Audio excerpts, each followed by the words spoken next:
Bonjour à tous, on reprend une petite vidéo dont l'objectif va être la résolution d'une inéquation avec la fonction carré.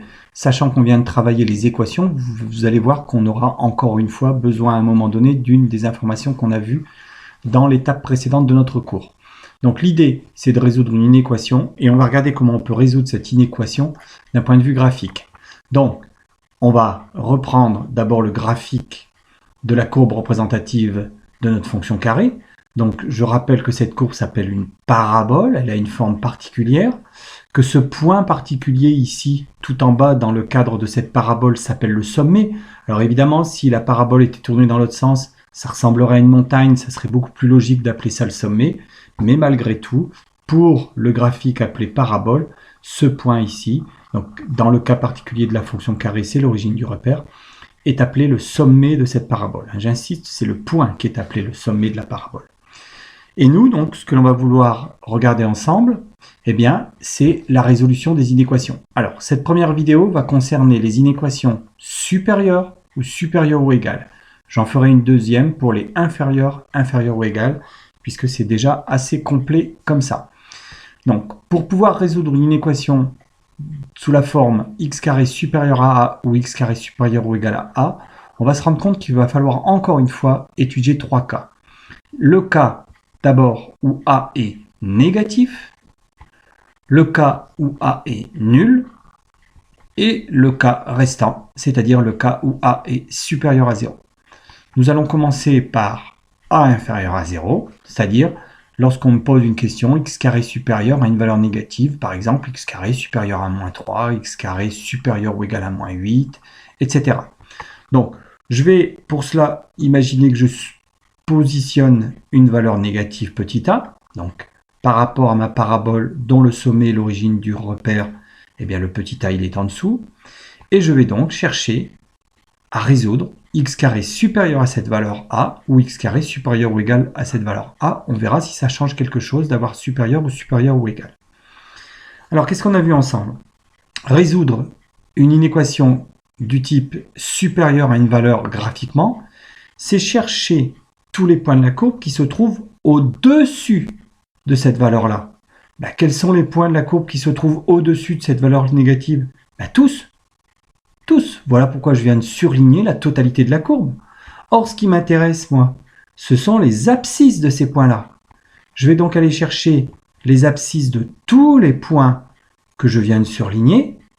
Donc, que ce soit les abscisses qui ont des valeurs négatives, mais aussi ce qui se passe du côté positif. Donc, je vais devoir aller chercher toutes ces abscisses ici. Et donc, les réponses, puisque ce sont les abscisses, vous avez pris l'habitude, je vais assurer et je vais venir chercher toutes les valeurs qui correspondent à ma demande. Donc de moins l'infini jusque plus l'infini. Conséquence, la solution elle va être simple. Que l'on me demande supérieur strictement à cette valeur-là ou supérieur ou égal, ça ne change rien. La solution, ça sera R. En effet, on ne peut pas être égal à une valeur négative, on l'a vu dans la partie précédente. Donc obligatoirement, tous les réels seront solutions de cette inéquation dans le cas particulier où a est négatif. Et l'aspect graphique nous le montre bien.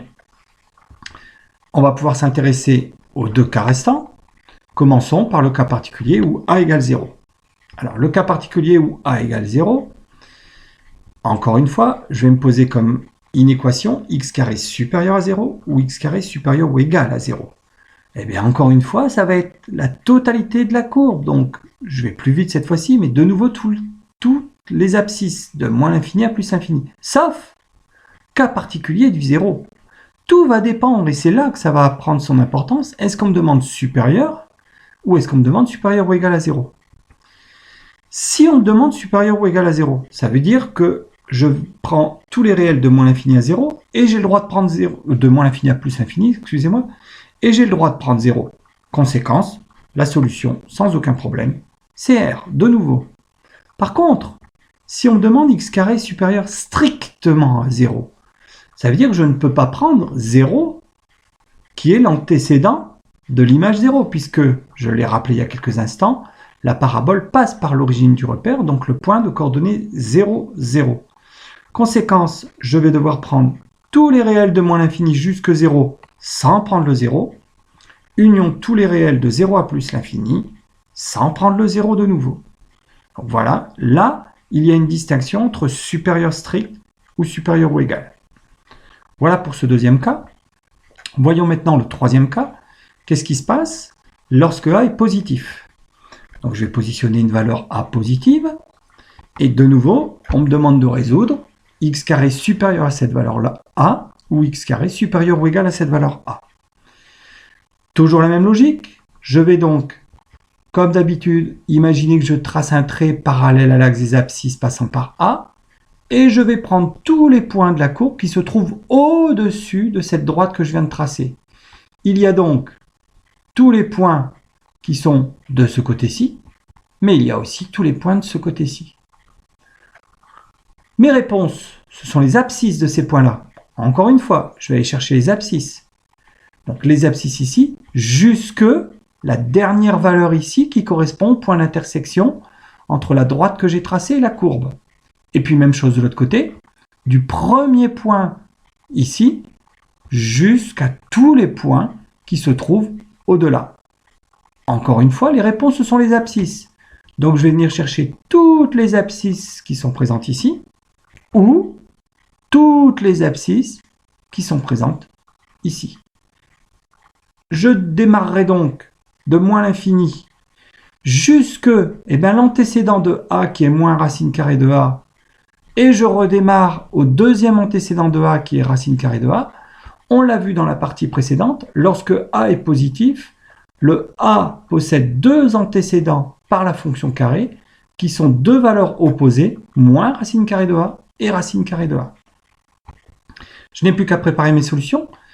Si on me demande supérieur à A, ça veut dire que je n'ai pas le droit d'être égal à A. Ça veut dire que son antécédent, je ne le prendrai pas. Donc, le premier intervalle ira de moins l'infini à moins racine carrée de A, mais je ne prends pas le racine carrée de A. Mais il y a une deuxième partie, donc union. La deuxième partie qui redémarre à racine carrée de A, que je ne prends pas puisque je dois être supérieur à A, jusque plus infini. Et puis, si on me demande supérieur ou égal à A, cette fois-ci j'ai le droit d'être égal à A. Qu'est-ce qui va changer? Le premier intervalle va aller de moins l'infini à moins racine carrée de A, mais j'ai le droit de prendre la racine carrée de A, enfin le moins racine carrée de A. Et même chose pour le deuxième intervalle, union, je redémarre de racine carrée de A jusque plus l'infini. Donc vous voyez que suivant les cas, on a pu avoir une ou deux formes de réponse en fonction de l'inéquation posée supérieure ou égale. Je ne peux pas vous demander d'apprendre par cœur toutes ces solutions. Ce qu'il faut comprendre, c'est l'approche graphique que j'ai faite. Et on voit bien qu'à chaque fois qu'on pose graphiquement le problème, et vous allez le voir dans les exercices même du bouquin, souvent c'est noté à partir de la courbe représentative de la fonction carrée. Il faut s'aider de cette courbe. Il ne faut pas apprendre par cœur toutes les solutions, mais savoir les retrouver, comme je l'ai fait dans cette vidéo, à partir du graphique. N'hésitez pas, car j'ai peut-être conscience d'avoir été un peu vite à certains moments, à reprendre cette vidéo, à la mettre au ralenti, à l'arrêter, à la reproduire sur un cahier pour vérifier ce que je vous dis, mais il n'y a pas de souci. En tout cas, je vous fais la copie des trois cas particuliers, A inférieur à 0, A égale 0, A supérieur à 0. Merci pour votre écoute.